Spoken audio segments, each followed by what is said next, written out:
ऐसे लग पा रही है इस तरफ।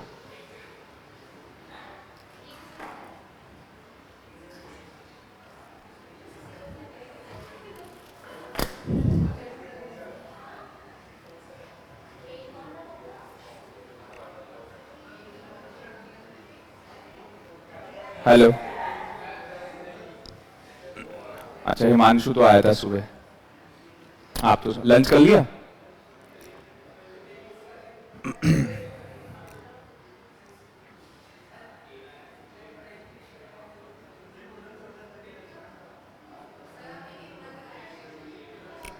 बस थोड़ा सा ही कराया, ज्यादा नहीं कराया।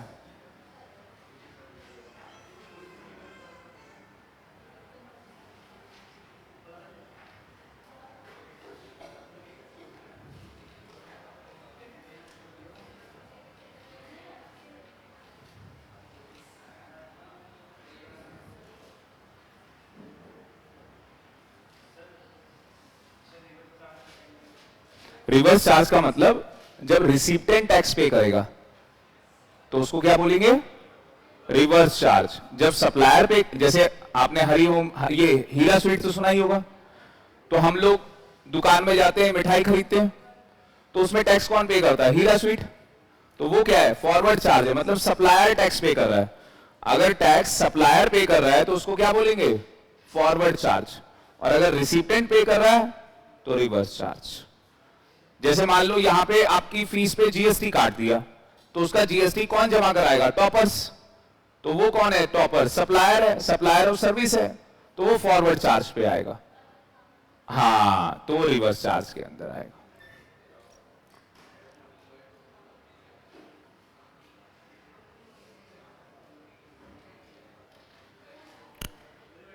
ये देखो सारे बच्चे, आपकी तो फर्स्ट क्लास है ना? सेकंड क्लास है, ठीक है। आप तो ले ही रहे हो, ठीक। बिल्कुल ध्यान से देखे सामने। हाँ,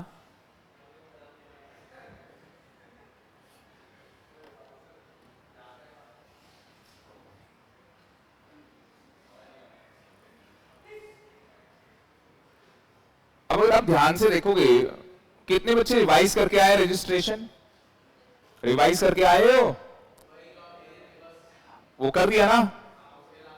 चलो, तो मुझे ये बताओ, रजिस्ट्रेशन की कौन सी क्लास है आज?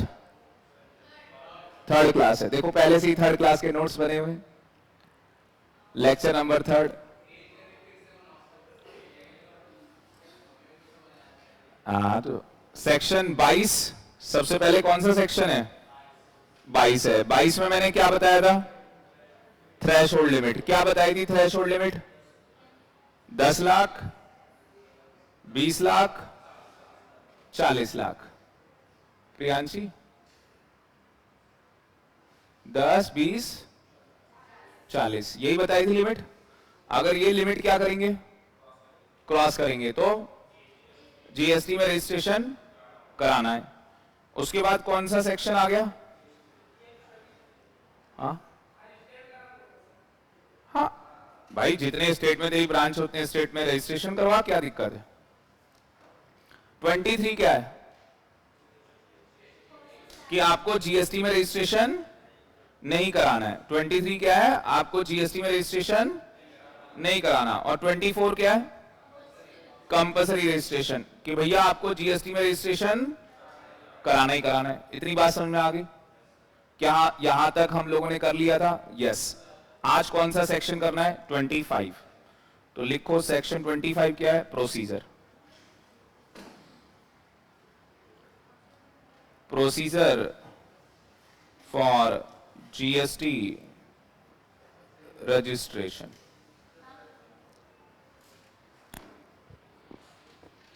Procedure for GST registration.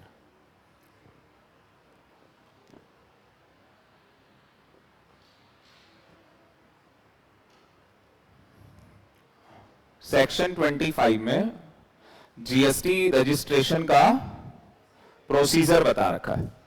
पूरा प्रोसीजर आज की क्लास में आपको सिखा देंगे कि जीएसटी का रजिस्ट्रेशन कैसे कराया जाता है। किसी को भी करना हो, कैसे होगा रजिस्ट्रेशन।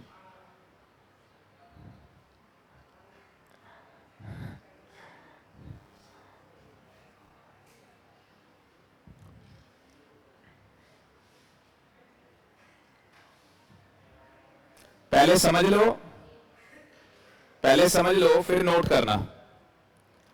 कौन सा सेक्शन है? 25। 25 हमें क्या बता रहा है? प्रोसीजर बता रहा है। किस चीज का? जीएसटी रजिस्ट्रेशन का। तो मान लेते हैं कि आप में से किसी बच्चे को जीएसटी के अंदर रजिस्ट्रेशन कराना है, उसे अपना जीएसटीएन नंबर लेना है। जीएसटीएन की फुल फॉर्म क्या है? Tax identification number. कितने डिजिट का होता है? वेरी गुड, 15 डिजिट का। नालायक हो। पैन नंबर कितने डिजिट का होता है? 10। Very good. और जो कंपनियां इनकॉर्पोरेट होती हैं, कंपनीज का क्या होता है? सिन नंबर होता है। वो कितने डिजिट का होता है? 2। अबे कंपनी कॉर्पोरेट आइडेंटिफिकेशन नंबर नहीं पढ़ा? 3।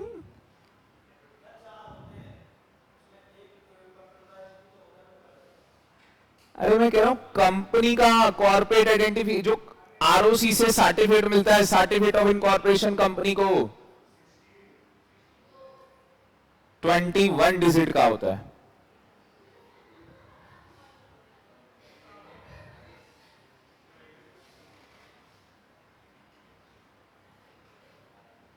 ठीक है, ये मेरे सिलेबस का पार्ट नहीं था, मैंने बता दिया आपको। अबे लॉ का पार्ट है ये, लॉ में है ये। सर्टिफिकेट ऑफ इनकॉर्पोरेशन नहीं पढ़ा? इतना तो लॉ होगा ही आपका कि कंपनी इनकॉर्पोरेट करानी पड़ती है और कंपनी को सर्टिफिकेट ऑफ इनकॉर्पोरेशन मिलता है। जो जीएसटी के अंदर अपना रजिस्ट्रेशन कराएगा उसको जीएसटी के अंदर रजिस्ट्रेशन सर्टिफिकेट मिलेगा या नहीं मिलेगा? बोलो। उसको प्यार से क्या बोलेंगे? आरसी। तो जिन लोगों ने अपना जीएसटी में क्या करा रखा है? रजिस्ट्रेशन करा रखा है, उनके पास रजिस्ट्रेशन क्या होगा? सर्टिफिकेट होगा। उनके पास जीएसटीएन नंबर होगा। यस और नो? बात समझ में आ रही नहीं आ रही? कोई दिक्कत? बोलो। पूरा स्टेप बता रहा हूं, 5 मिनट कुछ मत सोचना अपने दिमाग के अंदर। यहां देखना, कुछ नोट मत करना, पेन डाउन कर लो, सीधे यहां देखो, बिल्कुल स्ट्रेट बैठ जाओ, बिल्कुल एकदम हाई अलर्ट पे। तुम्हारी आंखें बस यही देखेंगी 5 मिनट, और कहीं नहीं देखना आपने। सबसे पहले जिसको जीएसटी में रजिस्ट्रेशन कराना है वो एप्लीकेंट क्या करेगा? एप्लीकेशन लगाएगा। सबसे पहला स्टेप क्या होगा? एप्लीकेशन लगाएगा बंदा। जो एप्लीकेशन है वो जीएसटी आरईसी 01 फॉर्म है।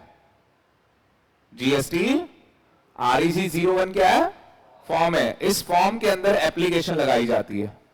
इस फॉर्म में क्या लगाई जाती है? एप्लीकेशन लगाई जाती है। इस फॉर्म के 2 पार्ट होते हैं। कितने पार्ट्स होते हैं? 2। पहला पार्ट जिसको हम पार्ट ए बोलते हैं, और दूसरे पार्ट को क्या बोलते होंगे? Part B. सबसे पहले नितिन किसको फिलअप करना है? पार्ट ए को। अरुण सबसे पहले किसको फिलअप करना है? पार्ट ए को। जैसे ही आप पार्ट ए फिलअप करेंगे आपको टीआरएन मिल जाएगा। टीआरएन क्या है? Temporary reference number. स्विगी में ऑर्डर करते हैं, जब ऑर्डर करते हैं तो हमें क्या है? एक ऑर्डर आईडी मिल जाती है, और हम अपने डिलीवरी बॉय को क्या करने लग जाते हैं? ट्रैक करने लग जाते हैं कि वो कहां पे है। उसी तरीके से आपने एप्लीकेशन लगाई कि मुझे जीएसटी के अंदर क्या कराना है? रजिस्ट्रेशन। रजिस्ट्रेशन स्पेलिंग बोलो, REG। तो उसी से यहां पे क्या बना दिया? जीएसटी REG फॉर्म बना दिया। और कौन सा फॉर्म? पहला ही फॉर्म 01। पहला ही फॉर्म 01। और जैसे ही आपने पार्ट ए फिलअप किया आपको एक टेम्परेरी रेफरेंस नंबर दे दिया। ये नंबर कितने दिन के लिए वैलिड है? 15 दिन के लिए। अभी आपका जीएसटी नंबर नहीं आया है। क्यों? अभी तक आपने पार्ट बी फिलअप नहीं किया है। अब आप क्या करेंगे? पार्ट बी फिलअप करेंगे। मतलब पार्ट बी में क्या है? कुछ एडिशनल इंफॉर्मेशन, जैसे आपकी पार्टनरशिप फॉर्म है तो पार्टनरशिप फॉर्म की पार्टनरशिप डीड होगी, तो पार्ट बी के अंदर वो डीड क्या करनी है? अटैच करनी है। आपकी पार्टनरशिप फॉर्म का बैंक अकाउंट होगा, उस बैंक अकाउंट को क्या करना है? अटैच करना है। कुछ बातें समझ में आ रही है? मतलब पार्ट ए में तो बस क्या होता है, बहुत मिनिमम सी चीजें होती हैं। क्या होता है? नाम, आपका नाम क्या है, आपका पैन नंबर क्या है, आपका मोबाइल नंबर क्या है, आपका एड्रेस क्या है, आपका ईमेल आईडी क्या है, बस 5-6 चीजें होती हैं। पार्ट ए में 5-6 चीजें होती है। नाम भरना पड़ता है अपना ईमेल डालना पड़ता है, मोबाइल नंबर डालना पड़ता है, पैन नंबर डालना होता है। पैन नंबर क्यों डालना पड़ रहा है वो आप समझ गए होंगे, क्योंकि जो जीएसटी नंबर है वो किस बेस पे मिलेगा? पैन नंबर के बेस पे मिलेगा। दो लोगों को पैन बेस पे नहीं मिलता, एक एनआरटीपी, एनआरटीपी को पैन बेस नहीं मिलता। क्यों? उसका पैन नंबर बोलो होता ही नहीं है। और दूसरा कौन सा? जो एम्बेसी वाले लोग हैं, बताया था, जो लोग एम्बेसी वाले, ठीक है ना, उनको यूआईएन मिलता है, यूनिक आइडेंटिफिकेशन नंबर, क्योंकि उनको अपने जीएसटी का रिफंड लेना होता है। तो सबसे पहले आपने एप्लीकेशन लगाई। एप्लीकेशन का फॉर्म बताओ, REC 01। उसके बाद आपको क्या इशू होगा? TRN। कितने दिन के लिए वैलिड होगा? 15 डेज के लिए। 15 डेज के अंदर आपको क्या फिलअप करना है? पार्ट बी, जिसके अंदर एक्स्ट्रा डिटेल मांगी गई है आपसे, कुछ और एडिशनल इंफॉर्मेशन आपके बिजनेस से रिलेटेड। वेरी गुड बेटा। तीसरे स्टेप में क्या होगा? जैसे ही आप पार्ट बी फिलअप करेंगे आपको ARN इशू हो जाएगा। क्या इशू हो जाएगा? ARN, application reference number. TRN क्या था? टेम्परेरी था। ARN क्या है? Application reference number. और वो किस फॉर्म में आपको इशू किया जाएगा? REC 02 के अंदर। आगे जीएसटी लगा लेना है REC 02 के अंदर। समझ में आया? तो एप्लीकेशन कौन से फॉर्म में लगाई जाती है? REC 01 में। और एक्नॉलेजमेंट किस में मिलती है? इसमें आपको एक्नॉलेजमेंट मिलेगी। इसमें आपको क्या मिलेगी? एक्नॉलेजमेंट। बात समझ में आ रही है? कोई दिक्कत? ये जो आपको एक्नॉलेजमेंट मिली है, अब 3 दिन के अंदर टैक्स ऑफिसर का, टीओ का मतलब क्या है? Tax officer. टैक्स ऑफिसर का 3 दिन में क्या आ जाएगा? जवाब आ जाएगा। टैक्स ऑफिसर का 3 दिन में क्या आ जाएगा? जवाब आ जाएगा मेगा। आपकी एप्लीकेशन को या तो वो एक्सेप्ट कर लेगा या तो वो आपकी एप्लीकेशन को रिजेक्ट कर देगा। पहले स्टेप में देखो आपने क्या किया। हाँ जी, पहले स्टेप पे आपने एप्लीकेशन लगाई। पहले स्टेप में आपने क्या लगाई? एप्लीकेशन लगाई। दूसरे स्टेप में आपको क्या मिल गया? TRN मिल गया, टेम्परेरी रेफरेंस नंबर आपको मिल गया, जो कि 15 दिन के लिए वैलिड था। तीसरे स्टेप में आपको ARN मिल गया जब आपने अपनी पूरी एप्लीकेशन फाइल कर दी है, तो एप्लीकेशन रेफरेंस नंबर। अब आपकी पूरी एप्लीकेशन जा चुकी है तो सामने वाली अथॉरिटी आपकी डॉक्यूमेंट्स चेक करेगी ना, और चेक करके या तो अप्रूव कर देगी कि भाई तेरे सारे डॉक्यूमेंट क्या है, ठीक है, और आपको जीएसटी नंबर मिल जाएगा, मतलब कि जीएसटी की आरसी मिल जाएगी, registration certificate.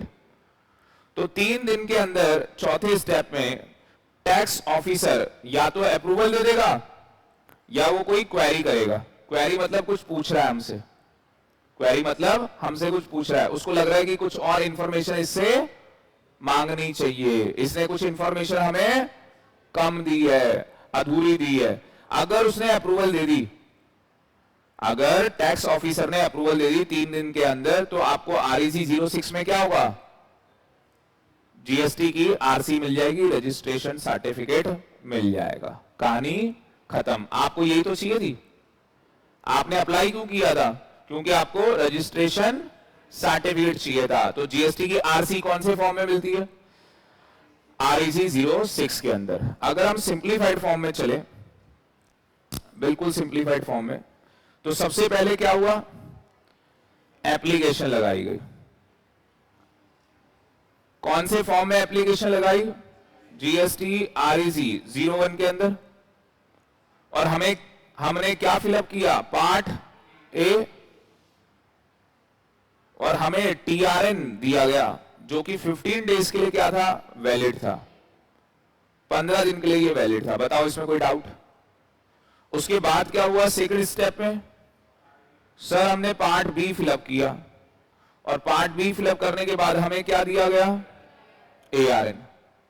Part B fill up करने के बाद हमें एआरएन मिला जो कि जीएसटी आरईसी 02 में मिला, जिसको हम एक्नॉलेजमेंट कहते हैं कि भाई हमारी एप्लीकेशन फाइल हो चुकी है। अब डिपार्टमेंट जवाब देगा कि हमारी एप्लीकेशन एक्सेप्ट हो रही है या वो हमसे कोई क्वेरी मांग रहा है। तो थर्ड स्टेप के अंदर टैक्स ऑफिसर क्या करेगा, दो काम करेगा, या तो हमें अप्रूवल दे देगा और या हमसे कोई क्वेरी करेगा। कोई भी क्वेरीज हमसे पूछ सकता है। तो इसके लिए वो कितना टाइम लेता है, with in, very good, 3 days, 3 दिन लेता है वो। 3 दिन के अंदर वो ये काम करके देगा। अगर उसने अप्रूवल दे दी, वेरी गुड, अगर उसने अप्रूवल दे दी तो जीएसटी आरईसी 06 में हमें आरसी मिल गई, रजिस्ट्रेशन सर्टिफिकेट मिल गया, हमारा जीएसटी नंबर मिल जाएगा, हम अपने ऑफिस में लगा सकते हैं। जो भी पर्ची काटेंगे, बिल काटेंगे, उसमें हमारा जीएसटी नंबर लिखा होगा, मेंशन होगा। अगर उसने क्वेरी की हमसे कुछ पूछा, तो हमें उसका जवाब विद इन 7 डेज देना है। 7 दिन के अंदर उसका जवाब देना होता है। उसने जो क्वेरी हमसे पूछी है, जो उसने पूछा है वो जीएसटी आरईसी, वेरी गुड, 03 के अंदर पूछा है उसने, और हमें रिप्लाई कितने दिन में देना है, 7 दिन में। अब 7 दिन में हम क्या करेंगे, रिप्लाई देंगे। जो हमारा रिप्लाई होगा उसका जवाब कौन देगा, टैक्स ऑफिसर, यस और नो। हमें रिप्लाई कितने दिन में देना है, 7 दिन में। टैक्स ऑफिसर क्या करेगा, उसका जवाब देगा, वो भी कितने दिन में देगा, विद इन 7 डेज। वो भी 7 दिन लेगा जवाब देने में, वो भी 7 दिन लेगा जवाब देने में। जो हमने जवाब दिया, रिप्लाई दिया, वो कौन से फॉर्म में दिया, जीएसटी आरईसी 03 के बाद क्या आता है, 4 में हमने रिप्लाई दिया। हमसे क्वेरी किसमें पूछी गई, 3 में। इसका मतलब 3 में हमारे पास नोटिस आया, किसका, टैक्स ऑफिसर का, कि भाई मेरी ये क्वेरी है, उसका जवाब दे। कितने दिन मिले, 7 दिन मिले। 7 दिन में हमने रिप्लाई किसमें किया, आरईसी 04 में। या तो टैक्स ऑफिसर अगले 7 दिन में अगेन उसे एक्सेप्ट कर लेगा या रिजेक्ट कर देगा। सारे बच्चे बताएंगे अगर एक्सेप्ट कर लिया तो क्या होगा, सर आरसी इश्यू हो जाएगी। कौन से फॉर्म में, आरईसी 06 के अंदर, वो आगे जीएसटी आप लिख ही लोगे, कोई दिक्कत नहीं। और अगर रिजेक्ट कर दिया तो आरईसी 05 के अंदर हमारी एप्लीकेशन रिजेक्ट हो जाएगी। फिर तो उसके बाद हम कुछ नहीं कर सकते। कुछ बात समझ में आ रही है? नहीं, आपका जब तक आपका जीएसटी में रजिस्ट्रेशन ही नहीं होगा तो आप टैक्स कैसे पे करोगे? जब तक सीएमए इंटर में एडमिशन ही नहीं लोगे तो पेपर कैसे दे पाओगे? सीएमए फाइनल का पेपर दे सकते हो? नहीं। क्यों? क्योंकि उसका रजिस्ट्रेशन नहीं है आपके पास सीएमए फाइनल का। ये जो आपका रजिस्ट्रेशन है ये किसका है? इंटर का। बात समझ में आ रही है या नहीं? क्या अब हम लोग प्यारे बच्चों चार्ट बना सकते हैं? ये पूरा बना सकते हो? बना लो। ये वाला बनाओगे या यहां से बनाओगे? पीछे वाला। वेरी गुड, क्या बात।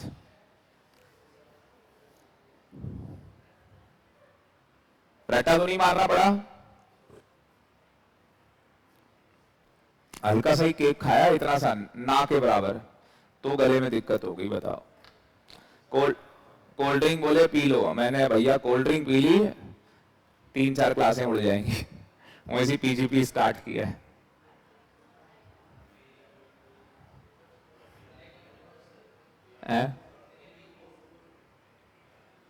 क्या सीनू? अरे वीक नहीं यार, वो पढ़ाते हैं ना, आप समझ ही नहीं। पढ़ाने से क्या होता है कि आपको गले का ध्यान रखना है। तो अगर आपने कोल्ड ड्रिंक ये सब पी लिया ना तो दिक्कत हो जाएगी बेटा।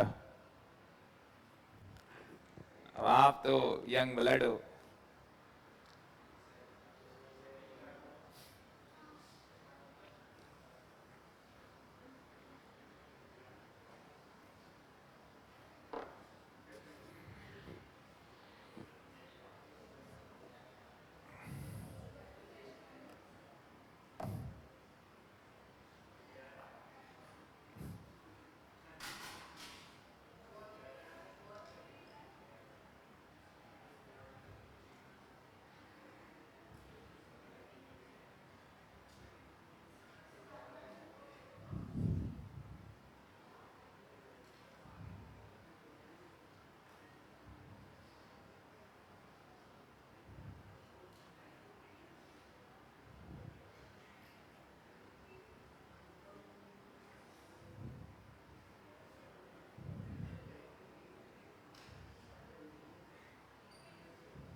डन हो जाए तो बता देना मेरे को। अरुण लिख रहा है? ठीक है।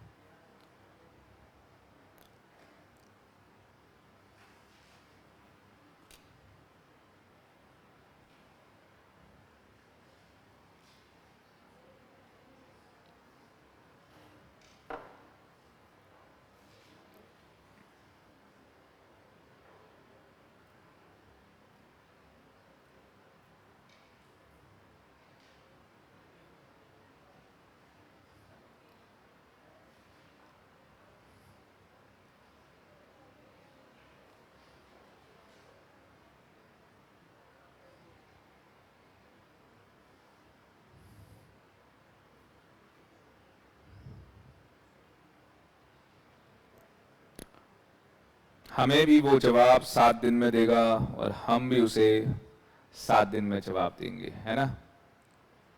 तो हमारा रिप्लाई 7 दिन में करना है उसे, और हम भी उसका जवाब 7 दिन में देंगे, या तो एक्सेप्ट या तो reject.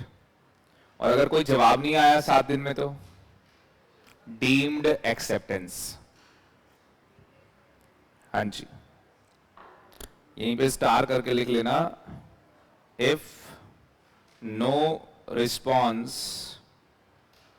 With in 7 days by tax officer, then comma it is deemed approval. It is deemed approval. इसको क्या मान लिया जाएगा? डीम्ड अप्रूवल मान लिया जाएगा। मतलब कि हमें क्या इशू हो जाएगी? आरसी इशू हो जाएगी हमें, REC 06 के अंदर।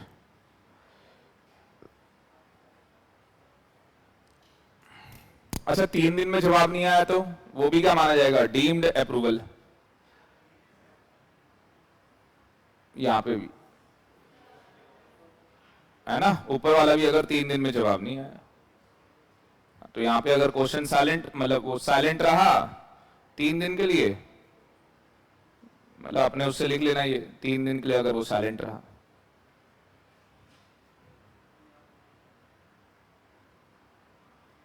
अब वो आप सही कह रहे हो कि इसको डीम्ड एक्सेप्टेंस बोल लो, इसको डीम्ड अप्रूवल बोल लो, है ना भाई, बिल्कुल सही कह रहे हो। इंटेलिजेंट हो गए बच्चे हमारे, क्या करें।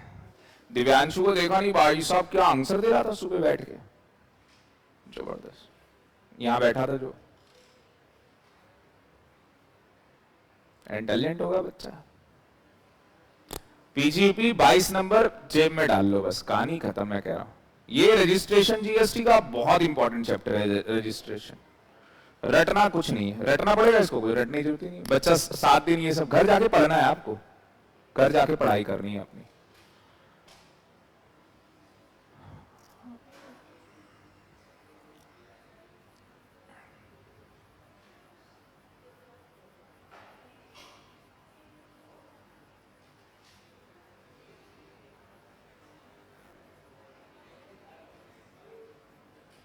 मेगा बेटा पहले स्टेप में क्या किया था, एप्लीकेशन लगाई थी, कौन से फॉर्म में, आरईसी 01 में। सेकंड स्टेप में क्या हुआ, टीआरएन इशू हो गया, कितने टाइम के लिए, 15 डेज के लिए। थर्ड स्टेप में क्या हुआ, एआरएन मिल गया, कौन से फॉर्म में, आरईसी 02 के अंदर। फोर्थ स्टेप में टैक्स ऑफिसर ने कितना टाइम लिया, 3 दिन, या तो अप्रूवल या तो क्वेरी। अगर अप्रूवल दे दी तो आरईसी 06 में आरसी इशू हो जाएगी, और अगर आपसे क्वेरी पूछी है मतलब कि आपको नोटिस दिया है तो वो नोटिस कौन से फॉर्म में, आरईसी 03 में। उसका जवाब कितने दिन में देना है, 7 दिन में रिप्लाई करोगे, उसका जवाब 7 दिन के अंदर दोगे आरईसी 04 में। अप्रूवल आ गई तो अगेन आरसी इशू हो जाएगी 06 के अंदर, और अगर रिजेक्ट हो गया तो आरईसी 05। एनी डाउट, समझ में आया या नहीं आया, क्लियर। अब आ जाओ बेटा सेक्शन के अंदर।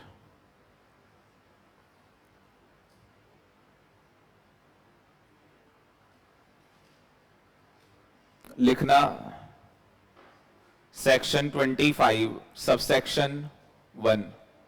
सेक्शन 25 सबसेक्शन 1 क्या बोलता है, टाइम लिमिट फॉर रजिस्ट्रेशन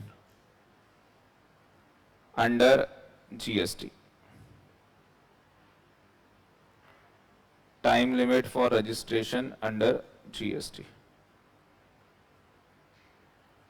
तो क्या टाइम लिमिट है, कितने टाइम में हमें क्या करना है, रजिस्ट्रेशन करना है। दोबारा से बना देता हूं ये सारा।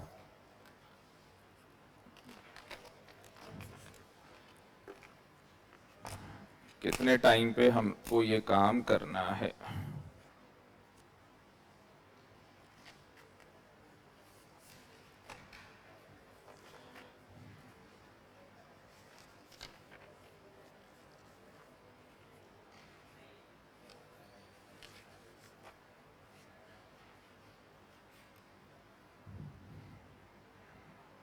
तो क्या बोला, सेक्शन 25 सबसेक्शन 1 क्या बताता है हमें, टाइम लिमिट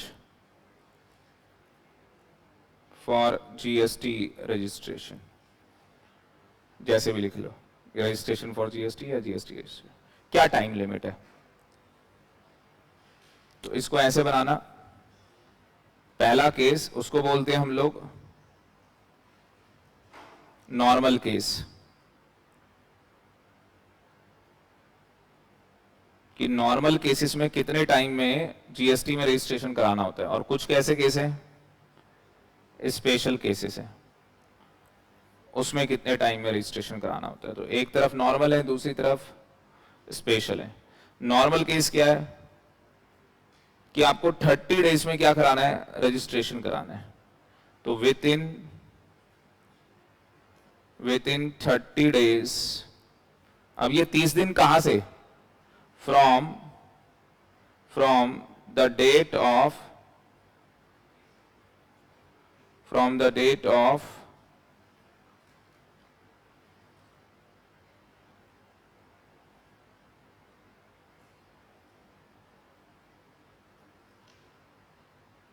ऐसे लिख लो, from the date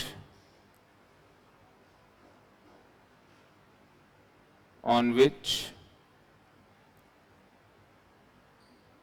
he becomes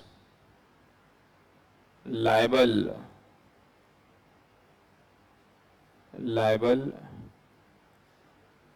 for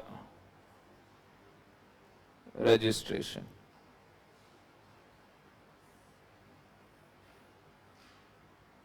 तो क्या बोल रहा है? नॉर्मल केस क्या है? लिख रहे हो? लिखो ना। कब?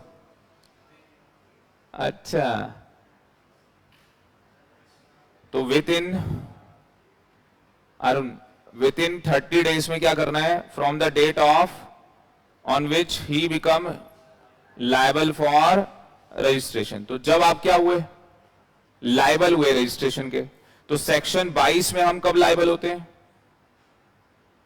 सेक्शन 22 में हम कब लायबल होते हैं? जब थ्रेशोल्ड लिमिट क्रॉस करते हैं। सेक्शन 22 में हम लोग कब लायबल होते हैं? जब हम थ्रेशोल्ड लिमिट क्रॉस करते हैं। तो हम लोग क्या हो जाते हैं? लायबल हो जाते हैं रजिस्ट्रेशन के। यस और नो? तो जैसे ही मान लो आज क्या डेट है? आज की डेट भूल गए तुम लोग?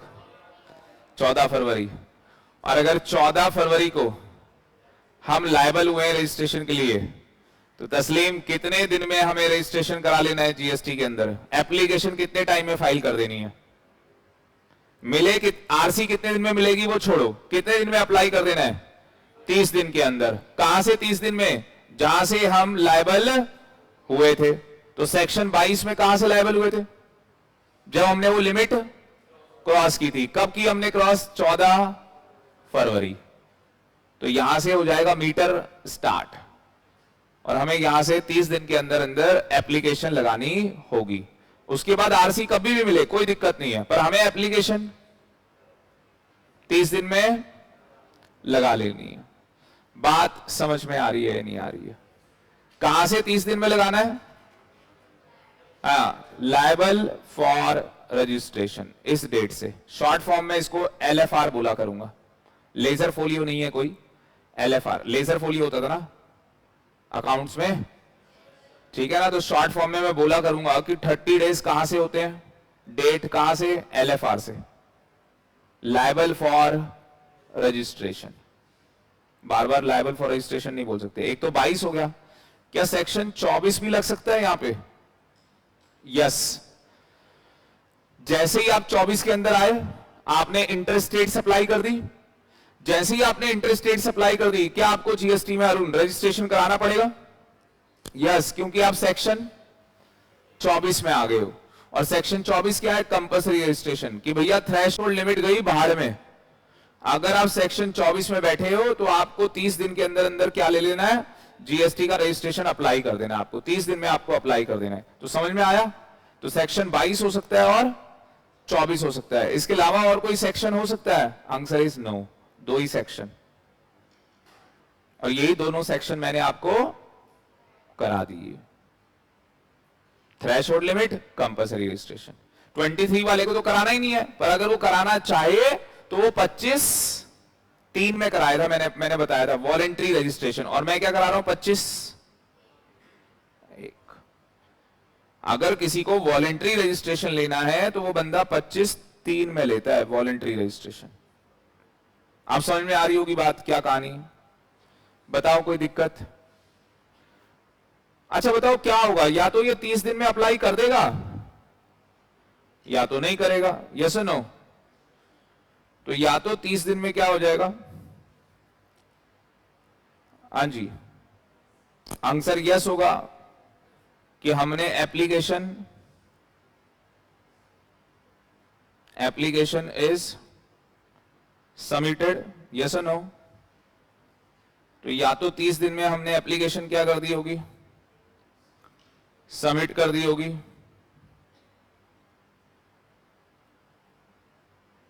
या तो आंसर क्या होगा? No, application is not submitted.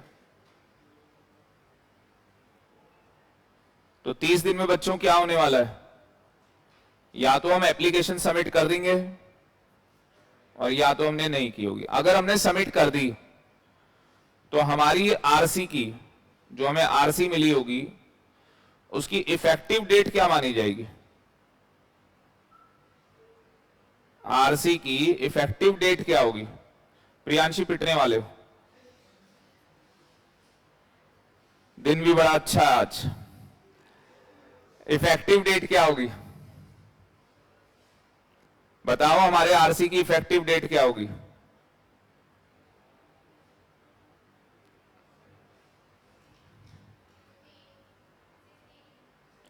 चौदह फरवरी को क्या हुआ था? 14 फरवरी को क्या हुआ था? हम लायबल हो गए थे, लायबल फॉर रजिस्ट्रेशन हो गए थे। हमने विद इन 30 डेज क्या कर दिया? विद इन 30 डेज हमने अप्लाई कर दिया, विद इन 30 डेज हमने अप्लाई कर दिया और हमें आरसी मिली 15 मार्च को। आरसी हमें 15 मार्च को मिली है। आपने बताना है हमारे रजिस्ट्रेशन की इफेक्टिव डेट 15 मार्च या 14 फरवरी। It is a examination question my dear, exam. और कौन कौन बच्चे यार न्यू सिलेबस के बैठे हैं?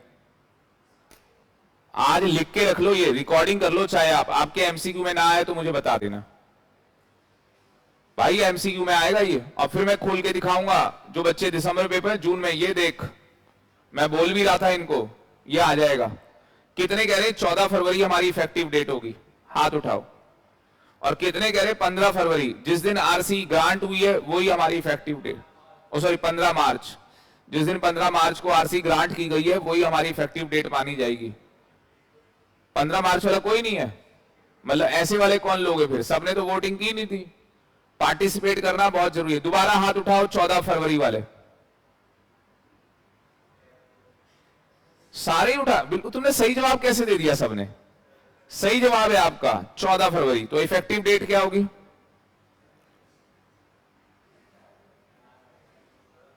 डेट लायबल फॉर रजिस्ट्रेशन, ये हमारी इफेक्टिव डेट होगी। ये हमारी क्या होगी?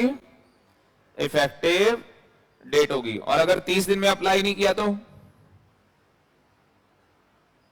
तो आरसी की इफेक्टिव डेट क्या मानी जाएगी? डेट लायबल फॉर रजिस्ट्रेशन, जिस दिन लायबल हुए थे रजिस्ट्रेशन। हाँ जी, फिर क्या इफेक्टिव डेट मानी जाएगी बताना? जिस दिन आरसी क्या की गई है? ग्रांट। तो इफेक्टिव डेट क्या होगी? Grant of GST registration. तो जिस दिन हमें जीएसटी का रजिस्ट्रेशन मिला है वो हमारी इफेक्टिव डेट होगी। तो जीएसटी का रजिस्ट्रेशन क्या मिला होगा हमें? आरसी मिली होगी जीएसटी की, अपने को जीएसटी की आरसी मिली होगी। बताओ समझ में आया नहीं आया? नॉर्मल केस समझ में आया या नहीं आया? Very very good.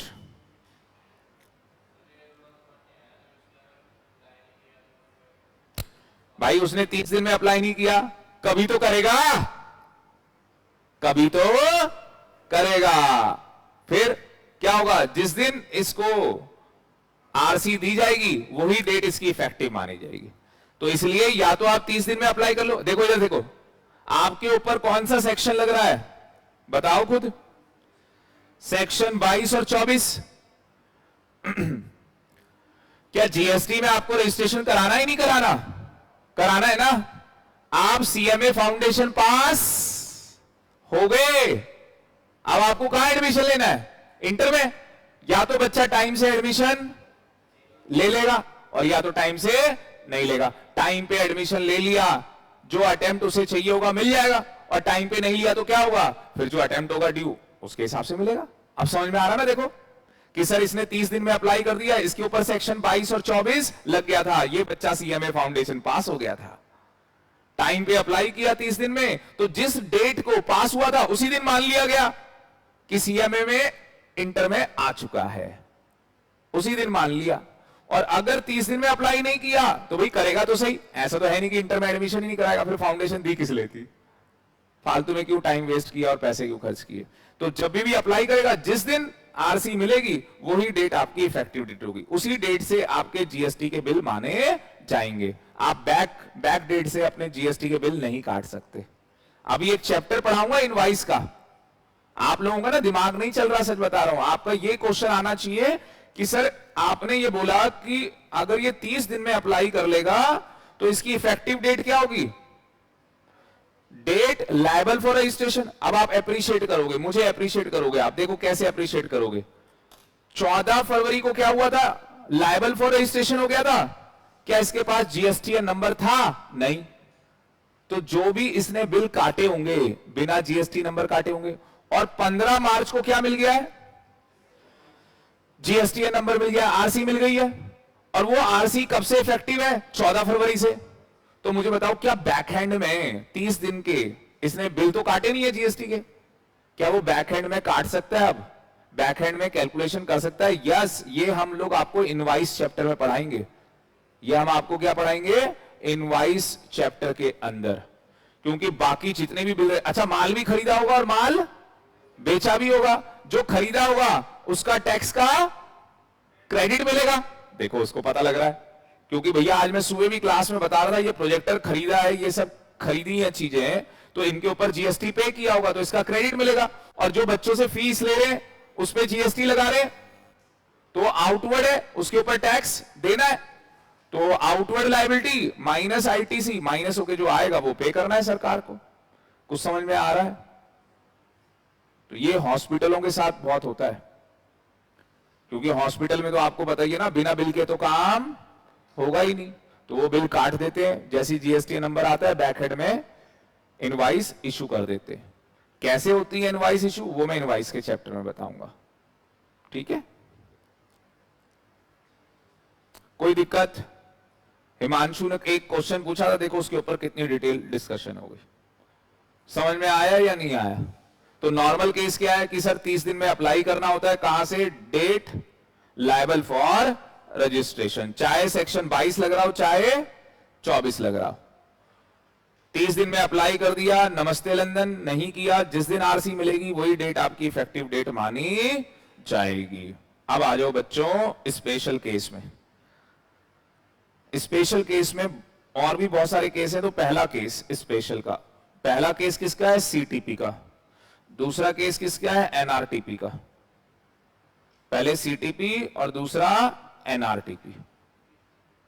सीटीपी क्या है, very good, casual taxable person. और एनआरटीपी क्या है, नॉन रेजिडेंट टैक्सेबल पर्सन। और सीटीपी आपको बताया था मैंने क्या होता है, कि आप माल बना रहे हो और आप दिल्ली में आगे बेचने के लिए विंटर के सीजन में, और आपका देखा जाए तो वो प्लेस ऑफ बिजनेस नहीं है, दिल्ली आपका प्लेस ऑफ, ऐसी फिरंगी आ गया अपना कुछ सामान लेके थोड़े टाइम के लिए यहाँ पे दुकान लगाएगा, बेचेगा और उसके बाद चला जाएगा, उसका यहाँ पे फिक्स प्लेस ऑफ बिजनेस नहीं है।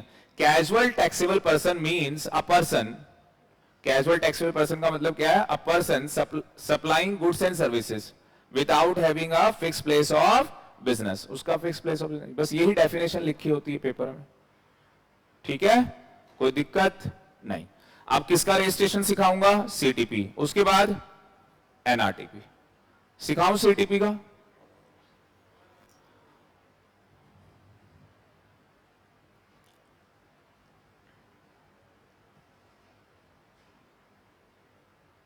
अब तुम मत मिटाने लग जाना, ये मैं इसलिए मिटा रहा हूं, मेरे को यहीं पे बनाऊंगा, हैं?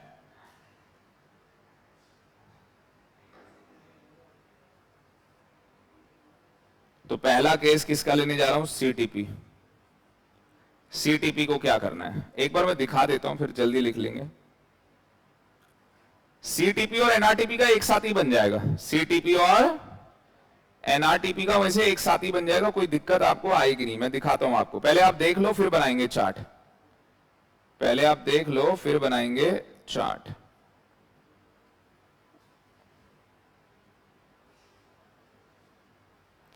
देखो क्या होगा, कह रहा है जो कैजुअल टैक्सेबल पर्सन है, ओ भाई साहब तो बड़ा खतरनाक काम हो गया था। ओ भाई, क्या वायरस आ गया क्या?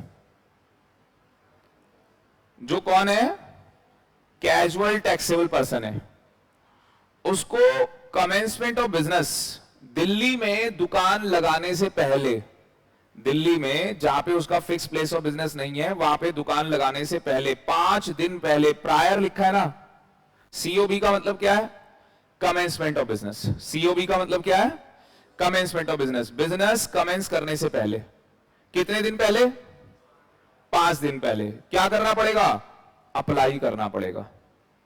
जीएसटी रजिस्ट्रेशन के लिए क्या करना पड़ेगा, अप्लाई करना पड़ेगा। तो 5 दिन पहले क्या है, उसे जीएसटी रजिस्ट्रेशन के लिए क्या करना है, अप्लाई करना है। और जब तक उसके पास रजिस्ट्रेशन सर्टिफिकेट नहीं आ जाएगा, वो बिजनेस नहीं कर पाएगा। तो 5 दिन के अंदर क्या करेगा, 5 दिन पहले क्या करेगा, कमेंसमेंट ऑफ बिजनेस करने से पहले अप्लाई कर देगा। अप्लाई कर दिया तो सबसे पहला काम क्या किया, अप्लाई किया। सबसे पहला काम क्या किया, अप्लाई। अप्लाई बताओ कौन से फॉर्म में करेगा, आरईसी 01 में। नॉर्मल वाले ने भी किस में किया था, आरईसी 01 में। ये भी किस में करेगा, आरईसी 01 में। उसके बाद एडवांस में क्या करेगा, टैक्स डिपॉजिट कराएगा। क्या इसको पहले से पता होगा मैं कितने का माल दिल्ली में बेच सकता हूं? यस, एस्टिमेशन तो कर सकते हैं ना कि भाई माल लेके भी तो आएगा कि इतना माल मैं यहां पे बैठ के बेच लूंगा। तो इसे एस्टिमेशन बेसिस पे क्या करना है, अपना एडवांस टैक्स डिपॉजिट करा देना है। उसकी क्या मिलेगी, इसे एक्नॉलेजमेंट। किस में मिलेगी एक्नॉलेजमेंट, आरईसी 02 के अंदर इसको एक्नॉलेजमेंट मिल जाएगी। इसको क्या मिल जाएगी, एक्नॉलेजमेंट। जैसे ही ये क्या करेगा, जमा करा देगा मेगा, जैसे ही ये क्या करेगा, एडवांस टैक्स जमा करा देगा, साथ ही साथ इसको आरसी भी मिल जाएगी। और ये आरसी टेम्परेरी होती है। आरईसी 12 के अंदर ये टेम्परेरी रजिस्ट्रेशन सर्टिफिकेट होता है, क्योंकि परमानेंट तो है नहीं, इसका परमानेंट तो है नहीं। तो टेम्परेरी रजिस्ट्रेशन सर्टिफिकेट इसे मिल जाता है। अब ये रजिस्ट्रेशन सर्टिफिकेट कितने टाइम के लिए वैलिड होता है, सीटीपी का कितने टाइम के लिए वैलिड होगा, 90 डेज के लिए, मैक्सिमम 90 डेज के लिए वैलिड होगा। और जितना टाइम आपने एप्लीकेशन में लिखा, विच एवर इज अर्लियर। तो सबसे पहला काम बताओ क्या किया, आ जाओ सीटीपी के अंदर आ जाओ, बनाओ मेरे साथ साथ। सबसे स्टेप्स लिख लो, स्टेप्स। पहला स्टेप अप्लाई करेंगे। बताओ जी, अप्लाई किस में करना है, जीएसटी आरईसी 01 के अंदर अप्लाई करना है।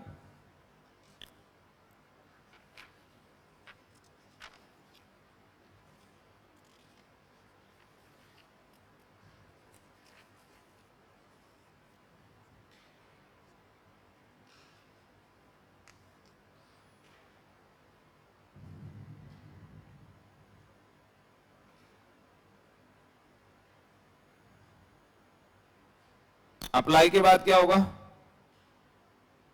एडवांस में क्या करना है, advance payment of tax. Advance payment of tax, advance में पेमेंट करनी है टैक्स की। और आपको उसकी एक्नॉलेजमेंट किस में मिल जाएगी, जीएसटी आरईसी 02 के अंदर आपको उसकी एक्नॉलेजमेंट मिल जाएगी।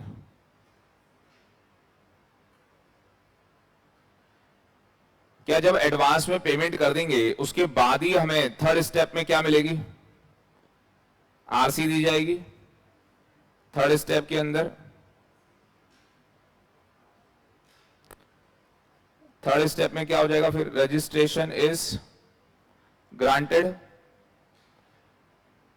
Registration is granted only after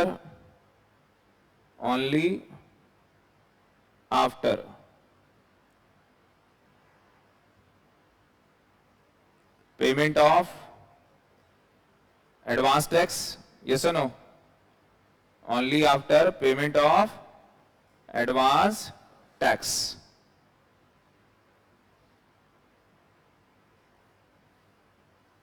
तो ये जो आरसी मिलेगी, रजिस्ट्रेशन सर्टिफिकेट मिलेगा, ये जीएसटी आरईसी किसके अंदर बताया था, 12 में,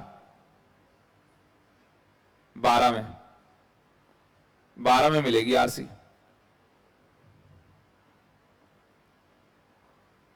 और ये क्या होगा, टेम्परेरी रजिस्ट्रेशन होगा हमारा, ये टेम्परेरी रजिस्ट्रेशन है, परमानेंट नहीं है। चौथे स्टेप में क्या बताया था कि जो वो आरसी है, जो रजिस्ट्रेशन सर्टिफिकेट है, वो कितने टाइम के लिए क्या होगा, वैलिड होगा। तो रजिस्ट्रेशन सीधे ऐसे लिख लो, registration is valid for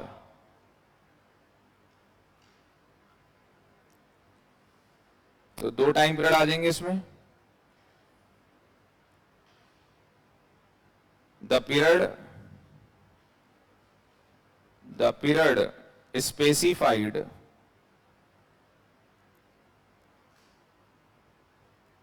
in the application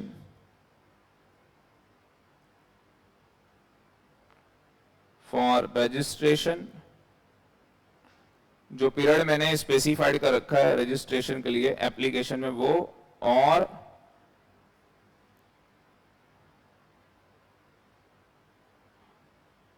90 days from 90 days from effective date of registration।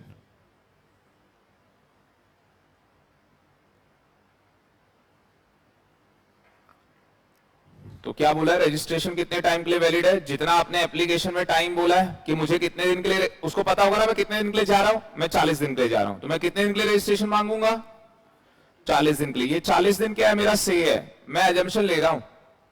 और मैक्सिमम डिपार्टमेंट कितने दिन के लिए दे सकता है, 90 डेज के लिए दे सकता है। और ये 90 डेज का मीटर कहां से स्टार्ट होता है, इफेक्टिव डेट क्या होती है, जिस दिन हमें क्या मिली होगी, RC, from the effective date of registration, जिस दिन आरसी हमें मिली है, आरसी में जो डेट लिखी होगी वहां से ये स्टार्ट हो जाएगी। विच एवर इज क्या है, earlier, which ever is earlier.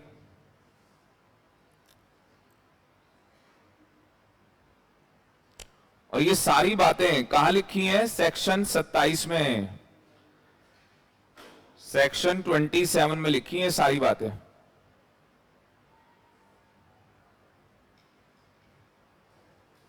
Sir ये तो 25 चल रहा था, असली में क्या है, 25 और 27 एक साथ पढ़ना पड़ता है, 25 और 27 एक साथ पढ़ना पड़ता है, क्योंकि जो सेक्शन 25 सब सेक्शन 1 है, उसी के साथ हमें 27 भी पढ़ना पड़ता है कि यार अगर कोई कैजुअल टैक्सेबल पर्सन होगा तो उसका प्रोसीजर बताओ रजिस्ट्रेशन का। तो अब आप समझ पा रहे हो, तो उसका प्रोसीजर कैसे चलेगा, सर वो भी एप्लीकेशन लगाएगा, एडवांस में टैक्स डिपॉजिट कराएगा, आरईसी 02 मिलेगा, फिर सर आरसी मिलेगी 12 में, और उसका जो रजिस्ट्रेशन है वो वैलिड होगा कितने टाइम के लिए, मैक्सिमम 90 डेज के लिए, विच एवर इज अर्लियर। अब देखो आगे क्या बोलता है, 5वां पॉइंट,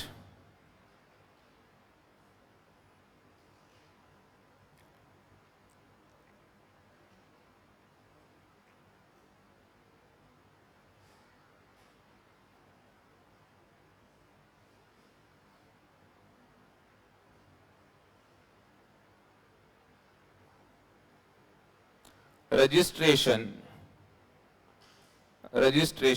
can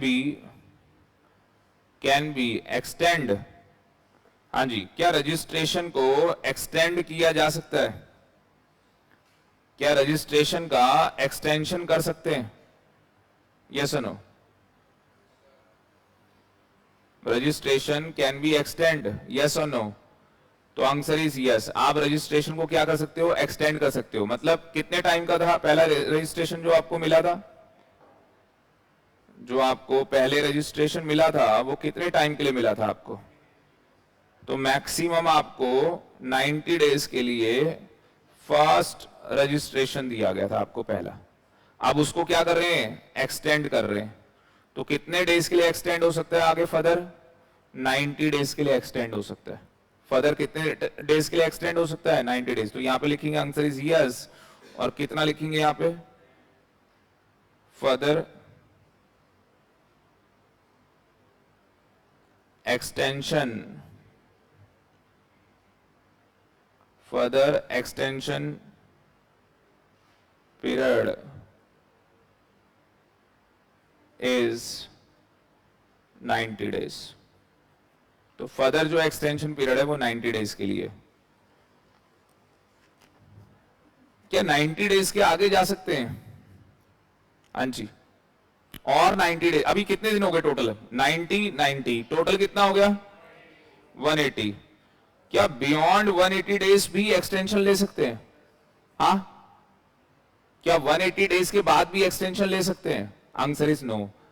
अब अगर आपको रहना है, बिजनेस करना है, तो नॉर्मल केस में अपना रजिस्ट्रेशन कराना पड़ेगा परमानेंट।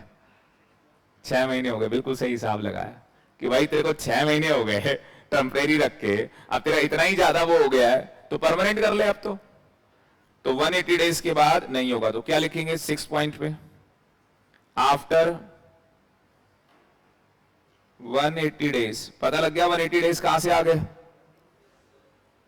180 डेज सभी को पता लग गया, 90 प्लस 90। तो after 180 days extension is not allowed.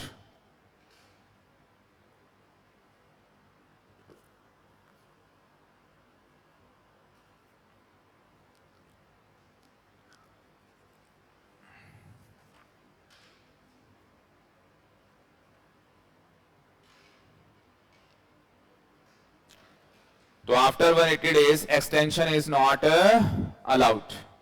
Mega कहां दिक्कत आ रही लिखने में? तो आफ्टर 180 डेज क्या होगा? Extension is not allowed. चलो एक बार सारे बच्चे रिपीट करेंगे सारे पॉइंट्स। पहला पॉइंट, एप्लीकेशन लगानी है आरईसी 01 के अंदर, फिर एडवांस में टैक्स डिपॉजिट कराना है आरईसी 02 के अंदर, फिर हमें आरसी मिल जाएगी आरईसी 12 के अंदर। हमारी आरसी कितने टाइम के लिए वैलिड है? सर जितना हमने एप्लीकेशन में बताया वो पीरियड और 90 days which ever is earlier. क्या उसके बाद हमें लग रहा है एक्सटेंशन मांगनी है? मांग सकते हैं। तो क्या बियॉन्ड 90 डेज जा सकते हैं? Answer is yes. कितना? 90 days, further 90 days, further 90 days आप और एक्सटेंशन ले सकते हैं। And in totality 180 days. क्या 180 डेज के बियॉन्ड जा सकते हैं? Answer is no, big no. Sir अगर कोई बंदा जा रहा है तो क्या करे? भाई नॉर्मल में, प्रैक्टिकल लाइफ नॉर्मल में रजिस्ट्रेशन कराना पड़ेगा। एकेडमिक तो क्वेश्चन ही नहीं पूछेगा, ठीक है ना। प्रैक्टिकल लाइफ भी मैंने आपको बता दिया। अब आपको किसका सीखना है? एनआरटीपी। सीटीपी का सीख लिया, एनआरटीपी सीखना है। सुन लो पहले, देख लो एनआरटीपी। आप कहोगे सर ये तो कॉपी पेस्ट ही है।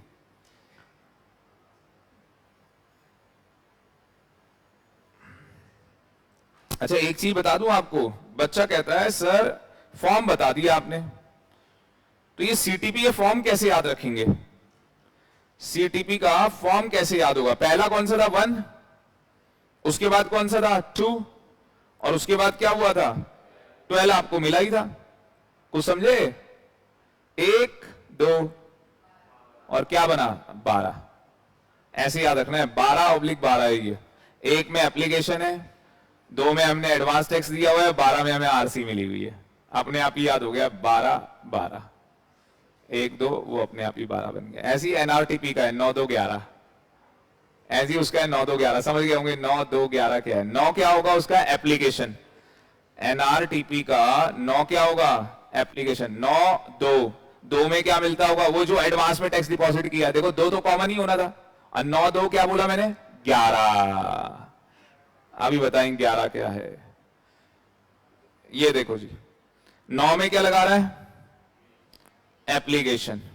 2 में क्या है? एडवांस में टैक्स। आरसी तो 12 में ही मिलनी ना, टेम्परेरी होनी है। ये जो आप एक्सटेंशन मिलेगा इसके लिए भी तो एप्लीकेशन लगाओगे। जो आपको क्या मिलेगा?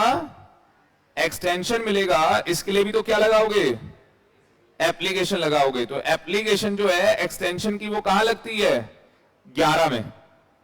मेरे से एक गलती हो गई, मतलब मेरे को यहां पे सिखाने में छोटी सी गलती हुई है। ये मेरे को बोलना था 1 में एप्लीकेशन जाएगी, 2 में एडवांस में जो टैक्स डिपॉजिट किया है, और ये 1 और 2 बन गए 12, और 12 में मिल जाती है आरसी। एक में लग जाती है एप्लीकेशन, 2 में एडवांस में टैक्स डिपॉजिट हो जाता है, और 11 में मिलती है एक्सटेंशन। बस मेरे को ये बताना रह गया था। तो देखो इसका भी क्या है, 9, 2, 11। अच्छा 2 लिखा है तो 12 तो कॉमन ही होगा आरसी। इसका ऐसे याद करना है, 9, 2, 11, 12 तो कॉमन होगा ना, 2 भी कॉमन ही है। 2 में इसमें भी क्या है, एडवांस में टैक्स जो डिपॉजिट किया है, और 12 में क्या है, आरसी है। 9 में क्या है, एप्लीकेशन, और 11 में क्या है, एक्सटेंशन।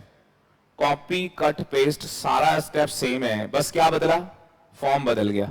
ओनली फॉर्म का चेंज है और कोई चेंज है ही नहीं।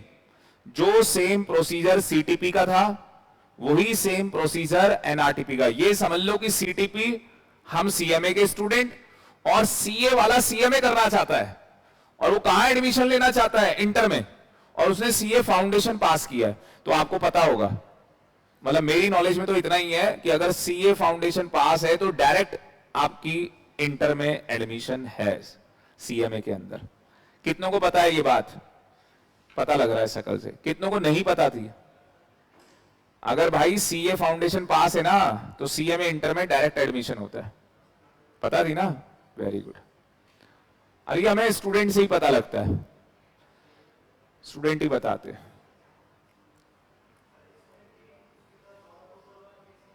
किसमें, अरे भाई इसमें तो अप्रूवल देगा ही ना। हाँ अगर डॉक्यूमेंट नहीं होंगे तो रिजेक्ट कर, हाँ सेम बिल्कुल सही कह रहा है ये।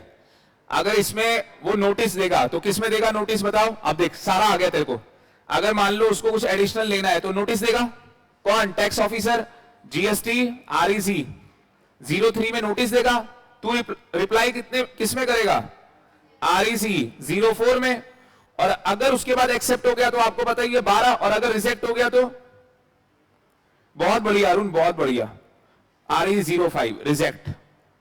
नालायकों को सीख लो, अगर डिपार्टमेंट को कुछ पूछना है तो हमेशा नोटिस किस में इशू होता है, 3 में। हमेशा हमेशा 3 के अंदर ही नोटिस इशू होगा। बात समझ में आ रही है। और नोटिस का रिप्लाई कितने दिन में देते होंगे, बोलो 7 दिन के अंदर। क्या बात है, बहुत बढ़िया।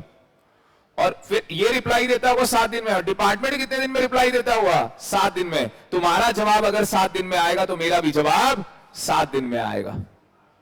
समझ में आया या नहीं आया भाई, बहुत बढ़िया, वेरी गुड। दिल खुश हो गया मेरा, आज तूने 14 फरवरी को दिल खुश कर दिया है।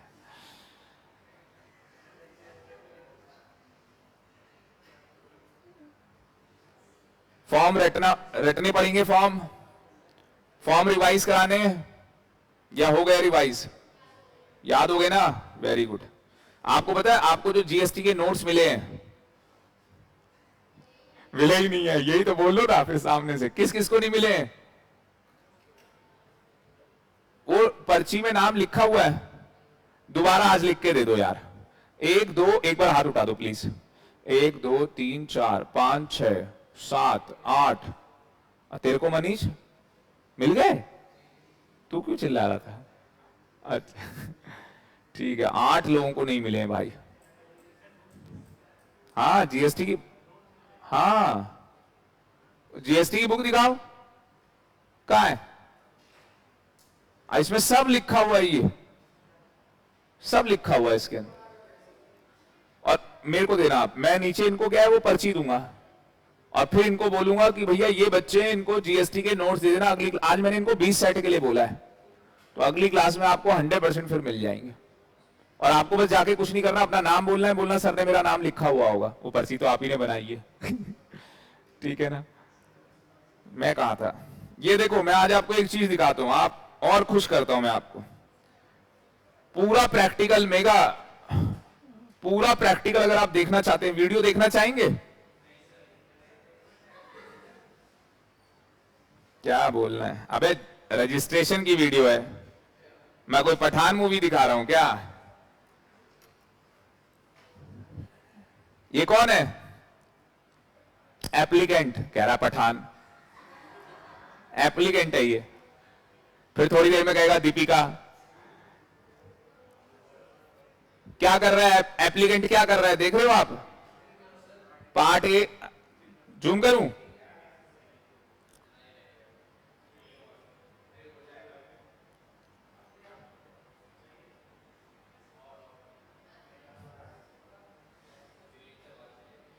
अरे लेना, कहां गई स्क्रीन से बाहर?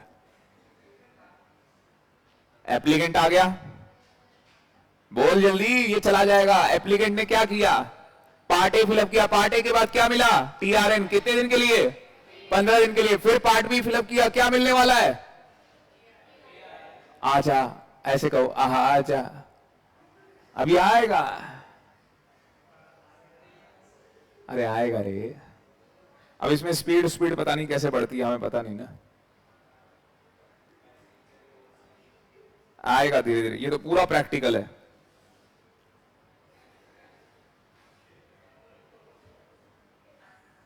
मैं देखता हूं ये वीएलसी है क्या है, स्पीड कहां से होती है यहां पे? यहां पे स्पीड का नहीं है। ये देखो आ गया ना एआरएन।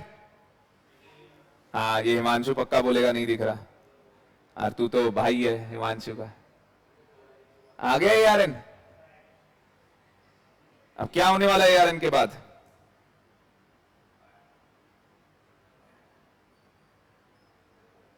ये देखो क्या हुआ, 3 दिन में कौन रिप्लाई दे रहा है? अप्रूव कर दिया उसने। कैसा लग रहा है? ओ क्वेरी ले भाई, आगे देख। ये साइन करते सर। क्या मिल गई उसको? देखो आरसी मिल गई उसको। बहुत बढ़िया बेटा, ये देख लो, आरसी मिल गई है, पासवर्ड भी मिलेगा भाई। ये देखो क्वेरी पूछी, रिस्पॉन्ड किया 7 दिन में, या तो रिस्पॉन्ड नहीं किया, रिस्पॉन्ड नहीं किया तो रिजेक्ट हो गई बेचारे की एप्लीकेशन, और अगर रिस्पॉन्ड कर दिया तो देखो क्या होने वाला है। रिस्पॉन्ड करेगा तो फिर 7 दिन में कौन अप्रूवल देगा? ऑफिसर। दोनों को 7-7 दिन मिलते हैं ना, 7 दिन में तुम्हें जवाब देना है, 7 दिन में वो देगा। अप्रूव कर दिया, अगेन देखो एरो कहां जा रहा है? आरसी मिल गई। कैसा लगा? बहुत बढ़िया। मजा आया या नहीं आया? फोटो लेनी है? ले ले।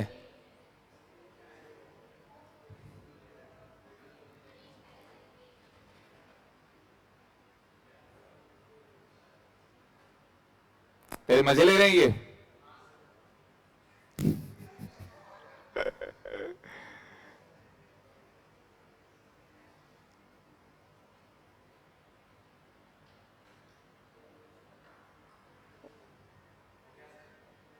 आज इतना ही रखें, ठीक है? नेक्स्ट क्लास में करते हैं। क्या करवाया है? सेक्शन 25 सब सेक्शन 1 करवाया है, जिसके अंदर 2 केस करवाया है, नॉर्मल और स्पेशल, ठीक है? अगली क्लास लूंगा थोड़ी लंबी सी, ठीक है?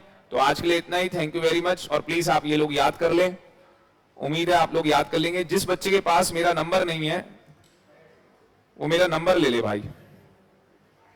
मेरा नंबर है 9560054440। राजेश नेगी।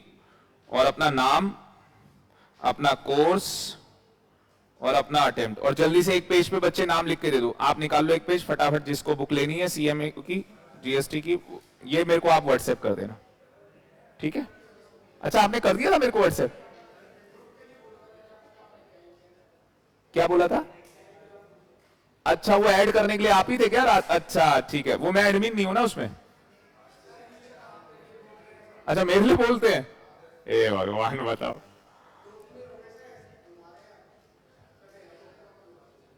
तुम ऐसा करो, तुम और भी तो क्लास लेते होंगे, संदीप सर से क्लास लेते हो सर? अच्छा, अरे मैं कराते हैं यार। फिर तुम मेरे साथ चलो अभी नीचे।